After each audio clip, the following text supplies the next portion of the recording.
سعودی عرب کے رہائشی ایک شخص نے خواب دیکھا کہ ایک شخص اسے کہہ رہا تھا کہ اس فون نمبر پر رابطہ کرو اور فلاں شخص کو عمرہ کرواؤ۔ فون نمبر بڑا واضح تھا۔ نیند سے بیدار ہوا تو اسے خواب اچھی طرح سے یاد تھا، مگر اس نے وہم جانا اور خواب کو نظر انداز کر دیا۔ 3 دن مسلسل ایک ہی خواب نظر آنے کے بعد وہ شخص محلے کی مسجد کے امام کے پاس گیا اور اسے بتایا۔ امام مسجد نے کہا کہ فون نمبر اگر یاد ہے تو پھر اس شخص سے رابطہ کرو اور اسے عمرہ کرواؤ۔ اگلے روز اس شخص نے خواب میں بتلایا ہوا نمبر ڈائل کیا۔ جس شخص نے فون اٹھایا اس سے ضروری تعارف کے بعد اس نے کہا کہ مجھے خواب میں کہا گیا ہے کہ میں تمہیں عمرہ کرواؤں، لہٰذا میں اس نیک کام کی تکمیل کرنا چاہتا ہوں۔ جس آدمی کو اس نے فون کیا وہ زور سے ہنسا اور کہنے لگا کہ کون سے عمرے کی بات کرتے ہو؟ میں نے تو مدت ہوئی کبھی فرض نماز بھی ادا نہیں کی، اور تم کہتے ہو کہ تم مجھے عمرہ کروانا چاہتے ہو۔ جس شخص نے خواب دیکھا تھا وہ اس سے اصرار کرنے لگا۔ اسے سمجھایا کہ میرے بھائی، میں تمہیں عمرہ کروانا چاہتا ہوں، سارا خرچ میرا ہوگا۔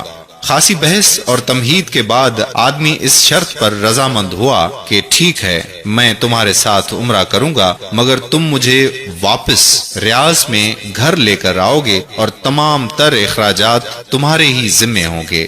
وقت مقرر پر جب وہ ایک دوسرے کو ملے تو خواب والے شخص نے دیکھا کہ واقعی وہ شکل و صورت سے کوئی اچھا انسان نہیں دکھائی دیتا تھا۔ اس کے چہرے سے عیاں تھا کہ وہ شرابی ہے اور نماز کم ہی پڑھتا ہے۔ اسے بڑا تعجب ہوا کہ یہ وہی شخص ہے جسے عمرہ کرنے کے لیے خواب میں 3 مرتبہ کہا گیا۔ دونوں شخص مکہ مکرمہ عمرہ کے لیے روانہ ہو گئے۔ میقات پر پہنچے تو انہوں نے غسل کر کے احرام باندھا اور حرم شریف کی طرف روانہ ہوئے۔ انہوں نے بیت اللہ کا طواف کیا، مقام ابراہیم پر 2 رکعت نماز ادا کی، صفا و مرہ کے درمیان سعی کی، اپنے سروں کو منڈوایا اور اس طرح عمرہ مکمل ہو گیا۔ اب انہوں نے واپسی کی تیاری شروع کر دی۔ حرم سے نکلنے لگے تو وہ شخص جو بہت کوشش سے عمرہ کرنے پر آمادہ ہوا تھا کہنے لگا کہ دوست، حرم چھوڑنے سے پہلے میں 2 رکعت نفل ادا کرنا چاہتا ہوں، نہ جانے دوبارہ عمرے کی توفیق ہوتی بھی ہے یا نہیں۔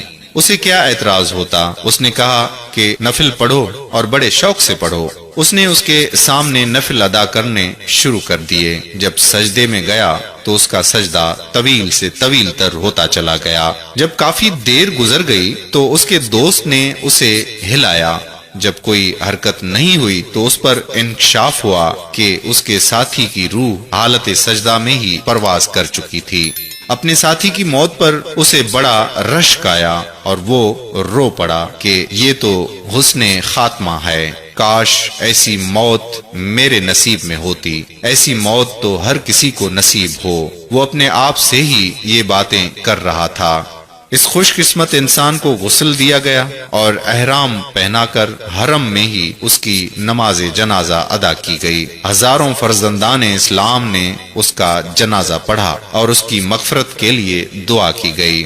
اس دوران اس کی وفات کی اطلاع ریاض اس کے گھر والوں کو دی جا چکی تھی۔ خواب دیکھنے والے شخص نے اپنے وعدے کے مطابق اس کی میت کو ریاض پہنچا دیا، جہاں اسے دفن کر دیا گیا۔ چند ایام گزرنے کے بعد خواب دیکھنے والے شخص نے اس فوت ہونے والے کی بیوہ کو فون کیا۔ تعزیت کے بعد اس نے کہا کہ میں جاننا چاہتا ہوں کہ تمہارے شوہر کی ایسی کون سی نیکی یا عادت تھی کہ اس کا انجام اس قدر عمدہ ہوا، اسے حرم کعبہ میں سجدے کی حالت میں موت آئی۔ بیوہ نے کہا کہ بھائی، تم درست کہتے ہو، میرا خاوند کوئی اچھا آدمی نہ تھا، اس نے ایک لمبی مدت سے نماز اور روزہ بھی چھوڑ رکھا تھا اور شراب پینے کا عادی تھا۔ میں اس کی کوئی خاص خوبی بیان تو نہیں کر سکتی، ہاں مگر اس کی ایک عادت یہ تھی کہ وہ ہمارے ہمسائے میں ایک غریب بیوہ اپنے چھوٹے چھوٹے بچوں کے ساتھ رہتی ہے، میرا شوہر روزانہ بازار جاتا